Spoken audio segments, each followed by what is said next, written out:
Times of Sabarkantha.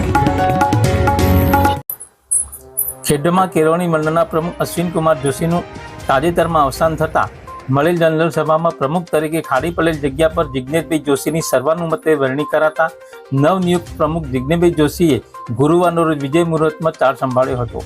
પ્રમુખ તરીકે charge સંભાળતા ઉપપ્રમુખ અનુભાઈ પટેલ, મંત્રી શૈલેષભાઈ મહેતા, સેઠ કેટી હાઈસ્કૂલના પ્રિન્સિપાલ વિભાસ રાવલ, મંડળના કારોબારી સભ્યો તેમજ મિત્ર વર્તુળે જિજ્ઞેશભાઈ જોશીને અભિનંદન સાથે શુભેચ્છાઓ પાઠવી હતી। ત્યારબાદ હાઈસ્કૂલના પ્રાથમિક, માધ્યમિક અને ઉચ્ચતર માધ્યમિક વિભાગના સુપરવાઇઝર તથા શિક્ષકોએ નવનિયુક્ત જિજ્ઞેશભાઈને અભિનંદન સાથે શુભેચ્છાઓ પાઠવી હતી। શાળામાં તમામ સુવિધાઓ ઉપલબ્ધ છે, તેમ છતાં હજુ સારી સુવિધાઓ પર અમારું પૂરતું ધ્યાન રહેશે। સાથે શિક્ષક મિત્રો શાળાના હાથપગ છે, તેમના થકી શાળાના પરિણામો અવ્વલ નંબર જળવાઈ રહેશે તેવું જિજ્ઞેશભાઈ જોશીએ જણાવ્યું હતું।